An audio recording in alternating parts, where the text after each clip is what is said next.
Hello dear students, I hope you all are enjoying your life. Today I am going to pick the same chapter tenses, worksheet number 10, practice book class 8th DAV board English. We have already done up till worksheet number 9. Difference between simple past or past perfect. I painted my room. I had painted my room before the guest arrived. We use simple past to express an action that happened in the past. We use past perfect when one past action was completed before another. I painted my room इसका मतलब है मैंने अपना room paint कर लिया था. दूसरा है मैंने अपना रूम पेंट कर लिया था गेस्ट के आने से पहले. सो जहाँ पर एक एक्शन दूसरे एक्शन से पहले फिनिश हो जाता है पास्ट में, वहाँ पे हमें past perfect plus simple past एक सिंगल लाइन में यूज़ करना होता है. ठीक है, या कोई काम ऐसा हो जो बहुत साल पहले किया हो, उसके लिए भी हम पास्ट परफेक्ट यूज़ कर सकते हैं. ठीक है. Now exercise. ब्रेव चुन्नी. चुन्नी was a very clever girl who always studied. आप ऊपर देख लो, इसमें हमने जस्ट अ मिनट, इसमें हमने सिंपल पास्ट या फिर पास्ट परफेक्ट दोनों में से कोई एक फिल करना है. So first is Chunni was a very clever girl who always studied hard and obeyed her elders. ठीक है, दोनों में सिंपल पास्ट आएगा क्योंकि दोनों काम जो है वो इकट्ठे ही चले हैं, साइमल्टेनियसली चले हैं. ठीक है, कोई पहले या बाद में नहीं है. One day when her mother dash to the market Chunni dash down to do her homework. अब इस लाइन में एक काम पहले हो चुका है और दूसरा उसके बाद हो रहा है. ठीक है, तो पहले वाली फिलअप में आएगा हैड गॉन. ठीक है, अब हैड गॉन क्यों आएगा? क्योंकि मैंने पहले भी बताया था, ऐसे लिखती होती हूँ मैं H3V3. आई डोंट नो इसको मैथ्स में H3 V3 स्टाइल कुछ कहते होंगे. H3 और V3 का मतलब है हैज़, हैव और हैड. इन तीनों के साथ हम वर्ब की थर्ड फॉर्म लगाते हैं, हैज़, हैव और हैड. ठीक है, तीनों हेल्पिंग वर्ब जो होते हैं इनके साथ वर्ब की थर्ड फॉर्म लगती है. हैज़ और हैव हम प्रेजेंट टेंस में लगाते हैं प्लस V3, और हैड हम पास्ट टेंस में लगाते हैं प्लस V3, और फ्यूचर में हम लगाते हैं विल हैव परफेक्ट टेंस के अंदर, और उसमें भी साथ में लगता है V3. ठीक है, फाइन. सिंपल सी बात यह है कि जो परफेक्ट टेंस है उसके अंदर वर्ब की थर्ड फॉर्म लगनी है, चाहे वो पास्ट परफेक्ट हो, प्रेजेंट हो या फ्यूचर हो. इसलिए मैंने यहाँ पे बोला है had gone to the market Chunni sat down to do her work. अब दो सेंटेंसेस हैं जिसमें एक काम पहले हो गया, जो मदर हैं वो पहले मार्केट चली गई, तो हमने यहाँ लगा दिया पास्ट परफेक्ट. ठीक है, पास्ट परफेक्ट लगा दिया, और दूसरा काम उसके बाद हुआ है तो वहाँ पे हमने लगाया है सिंपल पास्ट. यहाँ पे आएगा हैड गॉन, यहाँ पे आएगा सैट. ठीक है. Suddenly she dash smoke. Suddenly she smelled smoke भी ठीक है, शी स्मेल्ट स्मोक भी ठीक है. ठीक है, स्मेल स्मेल्ड स्मेल्ड भी होता है, स्मेल स्मेल्ट स्मेल्ट भी हम लिख लेते हैं. नेक्स्ट है when she dash out of the window she dash that there was fire in her friend's house. When she looked out of the window, she saw that there was fire in her friend's house. अब looked और saw ये V2 हैं, verb की second form है, जो कि मैंने आपको प्रीवियस वर्कशीट में बताया था. That in simple past we use V2, in past perfect we use V3. ठीक है. सो यहाँ दो एक्शन हो रहे हैं, बट दोनों एक्शन साइमल्टेनियसली हो रहे हैं, सेम टाइम पे हो रहे हैं, आगे पीछे नहीं हो रहे, कोई पहले ख़त्म नहीं हुआ और कोई बाद में नहीं हुआ. सो साइमल्टेनियस एक्शन होने की वजह से we are using simple past in both the fill ups looked and saw. Saw is the second form of see, saw, and then third is seen. Her friend's family had gone out of station. अब यहाँ had gone क्यों आया है? Because this action is connected with the upper two lines. ठीक है, जो ये वाली ऊपर दो लाइन्स दी है इनके साथ कनेक्टेड है. ये काम होने से पहले ही उनकी जो फैमिली है वो आउट ऑफ स्टेशन जा चुकी थी. Chunni thought fast. She remembered that her teacher taught her a lesson on useful services such as police station, fire brigade, hospital, etc. She knew the phone number of the fire brigade well because her daddy had taught her a lesson on useful services such as the police station, fire brigade, hospital, etc. ठीक है। अब यहाँ पे had taught क्यों आएगा, क्योंकि उनके father ने उनको बहुत पहले ये बात सिखा दी थी कि police station, fire brigade, hospital, इनके जो नंबर हैं आपने याद रखने हैं। Fine, had taught.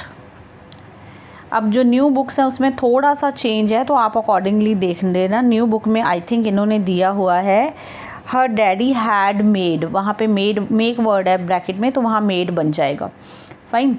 चुन्नी quickly call the fire station and requested for help. The fire engine arrived quickly and put off the fire. Put off जो है वो फ्रेज है, पुट ऑफ का मतलब है बुझा देना आग को, फिनिश कर देना किसी चीज़, पुट ऑफ, बंद कर देना। Everybody in the neighbourhood praised Chunni, praised होता है तारीफ़ करना। नेक्स्ट हमारे पास है present perfect continuous tense. We have been waiting for bus for 2 hours now, why has the bus not reached yet? Rohit has been looking for a job since January. If you pay attention on these sentences you will see that the more emphasis is on the time. देखो time के ऊपर ज़्यादा, ठीक है, इन्होंने attention पे की हुई है इन सेंटेंसेस में। हम बस की वेट कर रहे हैं पिछले 2 घंटे से। रोहित जो है वो जॉब ढूंढ रहा है जब से जनवरी से। कब से? जनवरी से। सो जो ये जो परफेक्ट कंटिन्यूअस टेंस होते हैं, present perfect, past perfect continuous, present perfect continuous, future perfect continuous, तीनों में ही the emphasis is on the time. ठीक है, और इनमें हम 2 वर्ड्स यूज़ करते हैं, एक है फॉर, एक है सिंस। अब इसका यूसेज कैसे करना है, प्लीज़ पे अटेंशन। फॉर हम यूज़ करते हैं जहाँ पे हमें किसी चीज़ का ड्यूरेशन पता है। ठीक है, काम कितना लंबा चला है, 2 घंटे, 4 घंटे, 5 साल, 10 साल, 20 साल, ठीक है, पूरा दिन, जहाँ पे ड्यूरेशन पता है वहाँ पे हम फॉर लगाते हैं। और जहाँ पे हमें ये पता कि कोई काम शुरू कब हुआ था, ड्यूरेशन नहीं पता, ख़त्म कब हुआ वो भी नहीं पता, सिर्फ ये पता है शुरू कब हुआ था, वहाँ पे हम सिंस लगाते हैं। जैसे Rohit has been looking for a job since जनवरी, उसने जॉब देखना शुरू कब किया? जनवरी में। और हमने बस की वेट कितनी देर की, ड्यूरेशन क्या है? 2 hours, तो वहाँ पे फॉर आ जाएगा। ठीक है। We use present perfect continuous tense to express an action that began in the past, is in progress at the time of speaking and will continue for the some time in future or has just ended. कहते हैं कि हम present perfect continuous tense कहाँ use करते हैं?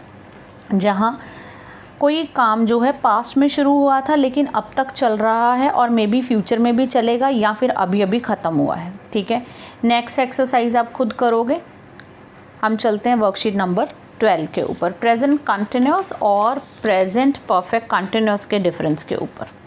मनस्वी is dancing, Manasvi has been dancing for over an hour now. कहते हैं कि मनस्वी जो है इन द फर्स्ट सेंटेंस वो नाच रही है, एक उसका एक्शन है, डांसिंग है, कंटिन्यूशन में है। मनस्वी सब्जेक्ट है, ठीक है, is dancing, is helping verb है और डांसिंग इसमें मेन वर्ब है, तो वो डांस कर रही है, एक्शन उसका कंटिन्यूशन में चल रहा है प्रेजेंट में। ठीक है, इज़ हमें बता रहा है कि ये प्रेजेंट टेंस है। Manasvi has been dancing for over 1 hour now. अब इसमें क्या है, इसमें हमारा जो मेन एम्फोसिस है that is on the time, कि मनस्वी डांस तो कर रही है लेकिन उसको डांस करते हुए 1 hour से ऊपर टाइम हो गया है, ओवर, उससे ऊपर हो चुका है time.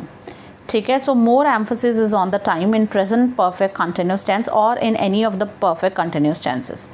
The emphasis on the present aspect of the action, the emphasis on the period or the duration for which the action has been in progress. We use present continuous to talk about an action going on at the present. We use present perfect continuous when we want to lay more stress on the total time or duration of the action that is going on. Okay? Now let's see the exercise. Complete the following with either present continuous or present perfect continuous forms of the verbs given in the bracket. तो या तो हमने present perfect continuous fill करना है यहाँ, या फिर fill करना है present continuous. He dash a book these days. अगर आपने इस चैप्टर को वीडियो नंबर 1 से फॉलो किया है तो आपको पता होगा, मैंने उसमें बताया था कि these days जहाँ पे आता है वहाँ पे हम present continuous यूज़ करते हैं। तो यहाँ पे आएगा he is writing a book these days, present continuous। is क्यों लगाया? क्योंकि जो सब्जेक्ट है वो सिंगुलर है। ठीक है, और राइटिंग क्यों लगाया? क्योंकि ing वर्ड हम हमेशा कहाँ लगाते हैं? ing हम लगाते हैं हमेशा वर्ब की फर्स्ट फॉर्म के साथ। हम कभी रोटिंग नहीं लिखते, कभी रिटनिंग नहीं लिखते। ठीक है, हम कभी ये नहीं लिखते रिटनिंग, रोटिंग, हम हमेशा राइटिंग लिखते हैं। टीचिंग लिखते हैं टॉटिंग, कैचिंग लिखते हैं कॉटिंग नहीं लिखते। इट मीन्स आईएनजी हमेशा V1 वर्ब की फर्स्ट फॉर्म के साथ होता है, ठीक है। नेक्स्ट है ही dash it for over a year now. अब यहाँ पे टाइम दिया हुआ है for over a year now, it means यहाँ पे क्या आएगा, ही has bin writing for over a year now, means उसे लिखते हुए 1 साल से ऊपर का समय हो चुका है, ड्यूरेशन बताया है इसलिए फॉर लगा है, plus present perfect continuous tense है।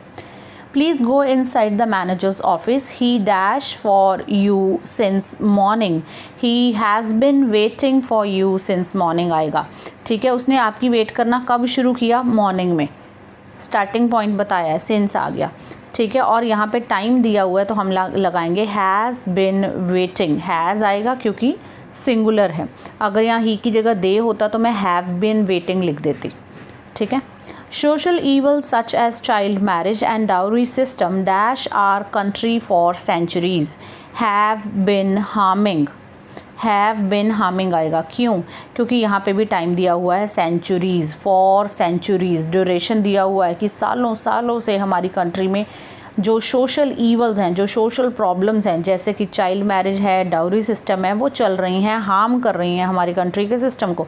अब यहाँ चाइल्ड मैरिज और डाउरी सिस्टम 2 सब्जेक्ट हैं, और सॉरी सोशल ईवल्स है, ठीक है, ईवल्स के साथ एस लगा हुआ है, यानी मोर देन 1 ईवल की बात हो रही है, सब्जेक्ट प्लूरल है इसलिए मैंने हैव यूज़ किया है, ठीक है, हैव यूज़ किया है, हैव बिन यूज़ किया है, have been harming, fine. Present perfect continuous है। They dash here since 1994, again यहाँ पे टाइम दिया है, they have been living here since 1994, आपकी न्यू बुक में दिया हुआ है they have been living here since 2004, ठीक है, एक ही बात है, मतलब ईयर चेंज किया, अदरवाइज सेंटेंस का स्ट्रक्चर बिल्कुल सेम है। बिगिनिंग पॉइंट दिया है, उन्होंने रहना शुरू कब किया था इसलिए सिंस लगाया, प्लस टाइम के ऊपर ज़्यादा एम्फोसिस है तो ये प्रेजेंट परफेक्ट कंटिन्यूस है, प्लस हमारे पास जो सब्जेक्ट है वो प्लूरल है इसलिए मैंने हैव लगा दिया, दे हैव बिन लिविंग हियर। और जब आप लिविंग लिखोगे तो LIVING आएगा, पीछे वाला ई जो है वो हट जाता होता है, ठीक है, please bear with the hand writing, okay.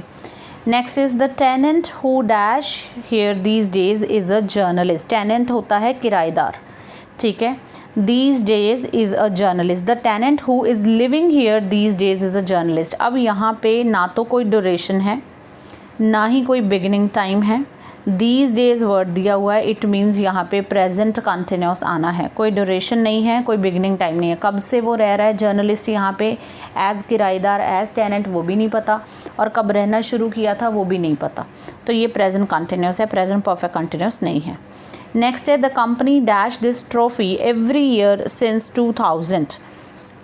2011 आपकी न्यू बुक में दिया हुआ है, the company has been winning this trophy every year since 2000 या 2011 जो भी है, दोनों ठीक है, ठीक है, प्रेजेंट परफेक्ट कंटिन्यूस है। द कंपनी सिंगुलर है इसलिए मैंने हैज़ लगा दिया, फाइन। यहाँ पे शुरू कब किया था उन्होंने इस ट्रॉफ़ी को जीतना वो दिया हुआ है, बिगिनिंग पॉइंट दिया हुआ है तो मैंने यहाँ पे सिंस लगा दिया, ठीक है। The company dash for this trophy for the 3rd consecutive time. The company has been competing for this trophy for the 3rd consecutive time. Consecutive होता है लगातार तीसरी बार, ठीक है, तो यहाँ पे भी ड्यूरेशन दिया हुआ है तो हम यहाँ has been लिखेंगे, has been competing, fine। It is competing के स्पेलिंग देखो ये आएंगे COMPE और जो TING, टी के बाद वाला जो ई है वो नहीं आएगा, ठीक है, कंपीटिंग। नेक्स्ट है हमारे पास I dash a lot of chess these days, again these days है, I am playing a lot of chess these days. Next is Deepa dash for her recitation competition, Deepa is preparing for her recitation competition, इसमें कोई भी duration या beginning time नहीं दिया।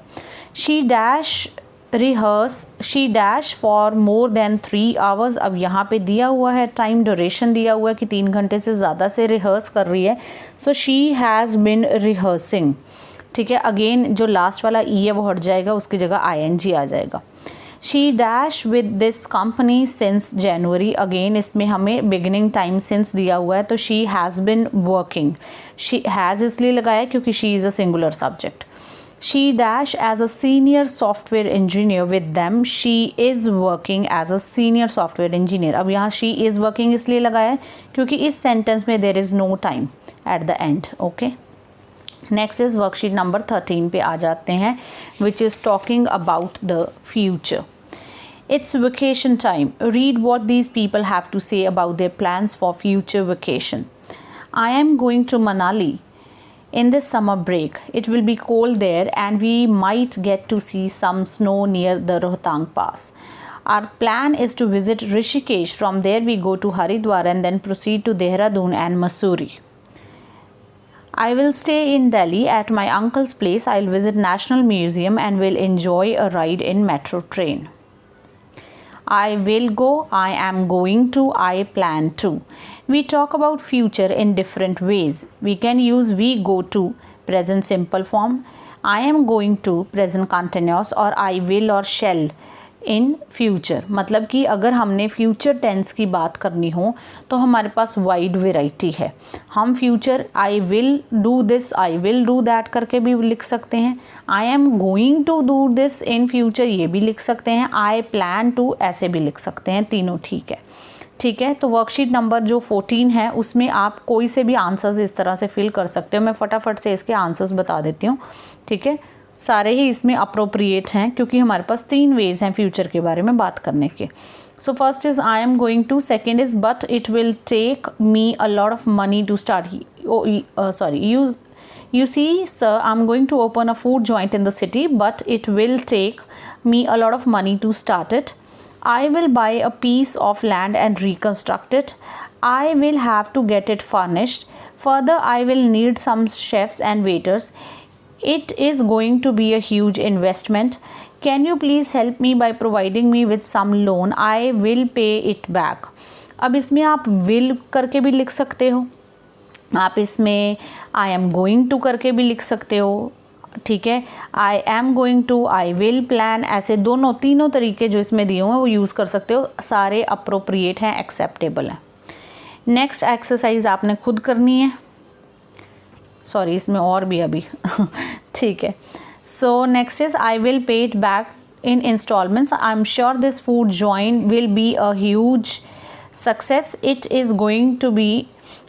will be a huge success. It will have Italian and continental food on its menu, which is going to attract the younger generation. It will be one of its kind in the city.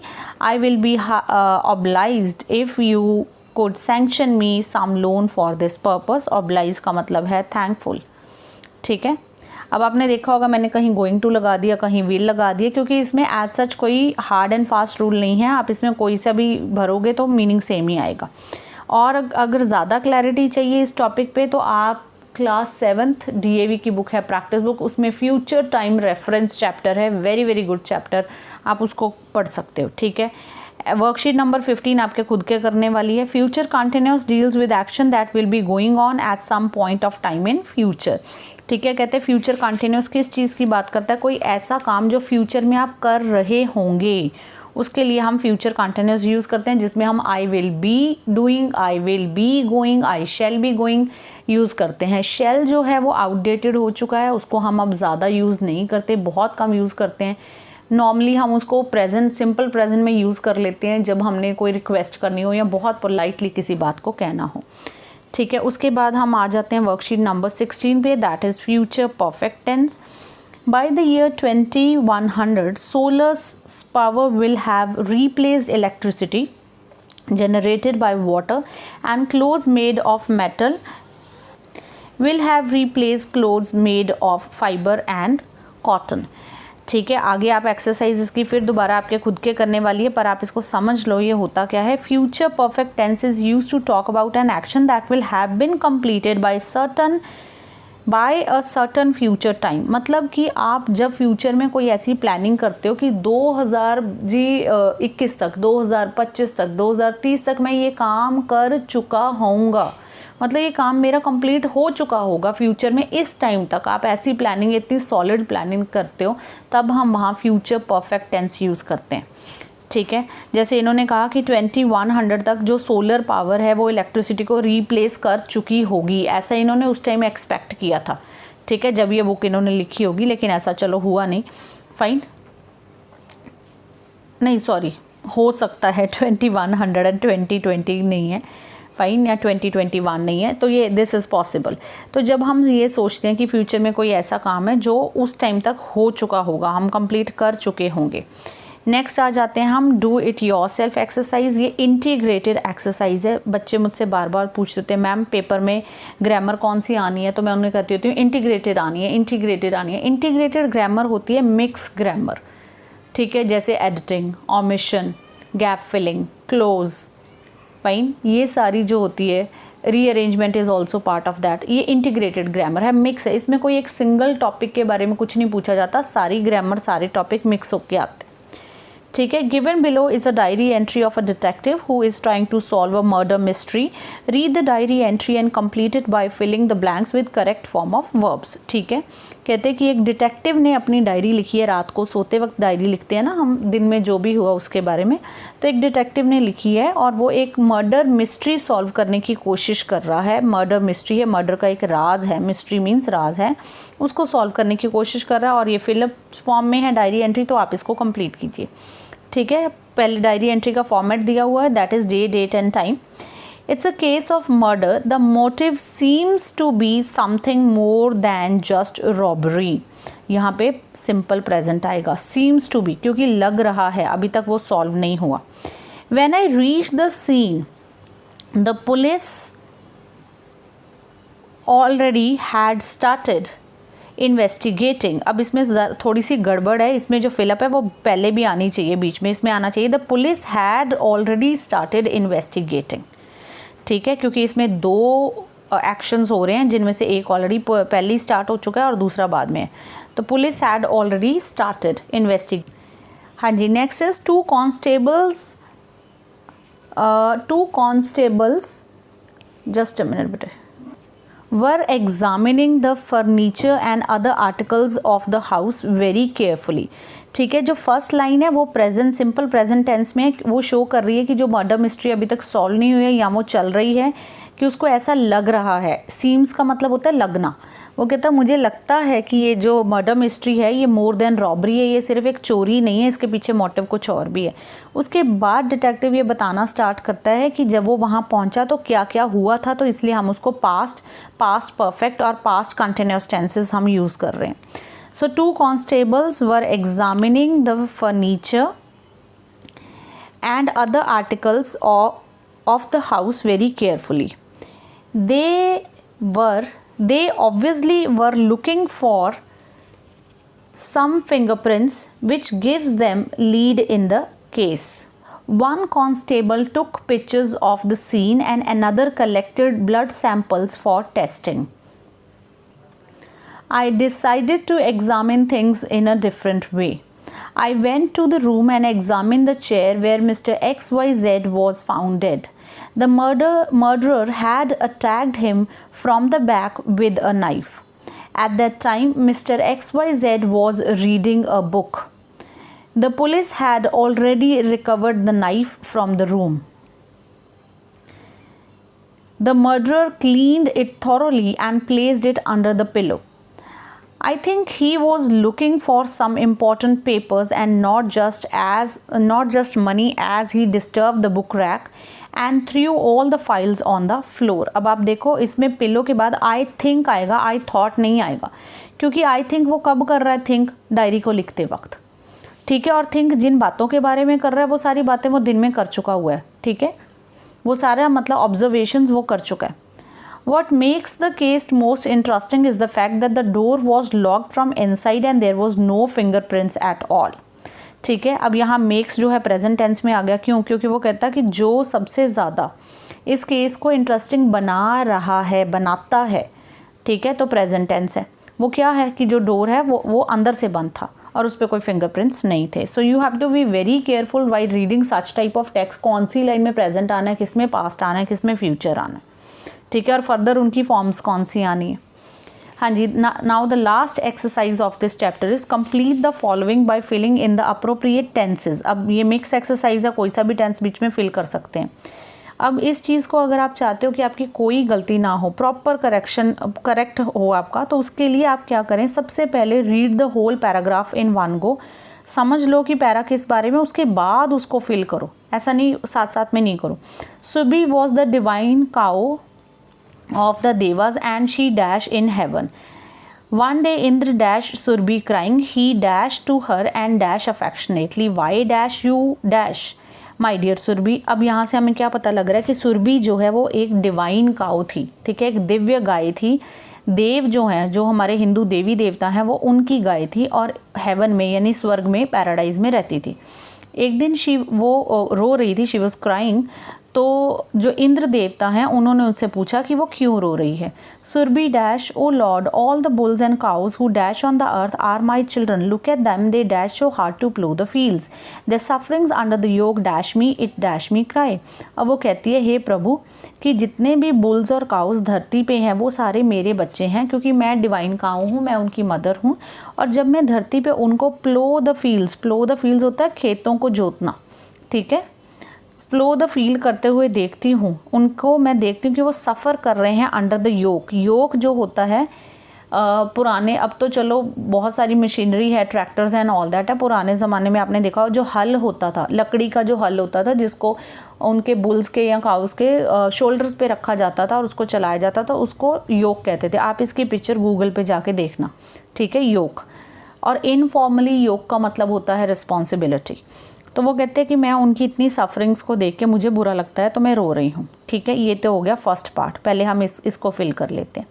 Surabhi was the divine cow of devas and she dash in heaven and she lived in heaven. अब यहाँ पे lived क्यों आया है, क्योंकि ये एक event है, एक घटना है जो हो चुकी है, जिसके बारे में यहाँ पे उसको नरेट किया जा रहा है। One day Indra found Surabhi crying, ठीक है, one day Indra found Surabhi crying, he went to her and asked affectionately means with lot of love, बड़े प्यार से, why are you crying। अब यहाँ R क्यों लिख दिया मैंने, क्योंकि ये इन्वर्टेड कॉमास में है, डायरेक्ट स्पीच है। सो why are you crying, इसको नरेट नहीं किया गया इसलिए। why are you crying my dear Surbhi। Surbhi said, oh Lord, all the bulls and the cows who lived on the earth। अब फिर दोबारा ये इन्वर्टेड कॉमास में है, तो फिर से ये जो है वो फर्स्ट फॉर्म में आ जाएगा। O lord, all the bulls and the cows who live, तो यहाँ लिव आएगा क्योंकि डायरेक्ट सेंटेंस है, ठीक है, फर्स्ट पर्सन ने इसको बोला है और वो सुरभि है। On the earth are my children, look at them, they work so hard, work का वर्क ही आ जाएगा, ठीक है, अगेन क्योंकि दे प्लूरल है और यहाँ पे हम प्रेजेंट टेंस भर रहे हैं। So hard to plough the fields, their sufferings under the yoke pain me, again their sufferings plural है तो पेन का पेन ही आ जाएगा, प्रेजेंट टेंस है। It dash me cry, it makes me cry, अब इट जो है वो सिंगुलर सब्जेक्ट है तो मेक का मेक्स बन जाएगा क्योंकि प्रेजेंट टेंस में है। अब प्लीज़ दोबारा से ध्यान दो, हमने इसमें प्रेजेंट टेंस सारे में क्यों भरा, जबकि we are narrating the event, क्योंकि ये डायरेक्ट स्पीच है। अगर आपने नरेशन की है तो आपको मालूम होगा इन्वर्टेड कॉमास के अंदर है, इन्वर्टेड कॉमास के अंदर वाला सेंटेंस जो है डायरेक्ट स्पीच होता है, फाइन, उसमें फर्स्ट पर्सन उसको बोल के बता रहा है तो उसको में हम प्रेजेंट टेंस फिल कर रहे हैं। जब हम इसी बात को नरेट करके बताएंगे तो ये पास्ट में हो जाएगा। Lord Indra was sad to hear this, he dash of a plan, he immediately dash the clouds, my mighty clouds dash the earth with your powerful downpour, the cattle on the earth dash because of the multiplying needs of human, they dash let their cattle dash until dash heavily, the clouds immediately dash a great downpour, it dashed for many days and the people on the earth were unable to do any work on the field, so the poor bullock get rest at last and Surbhi was happy। अब कहते क्या होता है कि जो Lord Indra होते हैं वो इमीडिएटली बादलों को, ठीक है, वो बादलों के देवता हैं, बादलों के को कह देते हैं, सॉरी ऑर्डर करते हैं उनको, वरुण देवता जो हैं वो अदरवाइज़ बादलों के देवता हैं, तो इंद्र देवता जो हैं वो सारे देवताओं में सबसे हेड माने जाते हैं, फाइन। तो वो क्लाउड्स को कहते हैं कि तुम इमीडिएटली नीचे जाओ, मतलब सॉरी इमीडिएटली आसमान में जाओ और ढेर सारी डाउनपोर यानी बारिश कर दो, इतनी बारिश कर दो कि काफ़ी दिनों तक जो नीचे जो खेत हैं धरती पे वो सारे पानी से भर जाएं और जो बुल्स और काउज हैं उनसे काम ना करवाया जाए और उनको रेस्ट मिल जाए। ठीक है। So lord Indra was sad to hear this, he thought of a plan, he immediately summoned the clouds. ठीक है, यहाँ पे वर्ड दिया हुआ है समन, जो हमने पहले कई बार डिस्कस किया है। समन होता है लीगल नोटिस देना, यहाँ पे समन का मतलब है ऑर्डर करना। माई माइटी क्लाउड्स, अब देखो दोबारा से इन्वर्टेड कॉमास जो हैं वो स्टार्ट हो गए। My mighty clouds drench the earth, drench का ड्रेंच ही रहेगा, ड्रेंच होता है कंप्लीटली किसी चीज़ को वेट कर देना, ठीक है, गीला कर देना कंप्लीटली, दैट इज़ ड्रेंच। ठीक है, माई माइटी क्लाउड्स, अब क्लाउड्स प्लूरल है इसलिए मैंने ड्रेंच का ड्रेंच ही रहने दिया। Drench the earth with your powerful downpour, powerful downpour means heavy rainfall. The cattle on the earth, the cattle on the earth is suffering because of multiplying needs of human। अब यहाँ is suffering आएगा, fine. is क्यों आएगा? क्योंकि अभी comma चल रहा है, कॉमा क्लोज नहीं हुआ। they dash let their cattle, they never, अब never का never ही मैंने क्यों लिखा है? क्योंकि they प्लूरल है। they never let their cattle rest until it rains heavily। अब it सिंगुलर है इसलिए rains लिखा है और यहाँ पे आप देखो कॉमा क्लोज है, ठीक है, ये रहा कॉमा क्लोज हो रहा है, यहाँ से कॉमा स्टार्ट हो रहा था तो हमने प्रेजेंट टेंस यूज़ किया इस पूरी लाइन में। The clouds immediately caused a great downpour. ठीक है, it dash for many days, it rained for many days and the people on the earth were unable to do any work on the field. So the poor bullocks got some rest at last and Surabhi was happy, got आएगा। So finally यहाँ पे ये chapter ख़त्म होता है। काफ़ी लंबा chapter था, बहुत इंफॉर्मेटिव था अदरवाइज। ठीक है, तो अगर इसके सारे वीडियोस आप देखोगे आपको टेंसेस काफ़ी आई थिंक 90% क्लियर हो जाएंगे। Rest you have to do a lot of practice. Fine, English is different language for us, it's an alien language हम बोलते हैं क्योंकि हमारे यहाँ इंग्लिश का एटमॉस्फेयर उतना नहीं है और हमें इसको ऐसे ही सीखना है। So please go for the tenses, otherwise you won't be able to do good in your exam, specially in the grammar section plus in your literature also while framing the answers. So I request you to watch all the videos and complete this chapter, and I'll be coming with the next chapter, narration, very important and very demanded video. And I would request you to please like, subscribe and share. Till then, take care. Bye bye.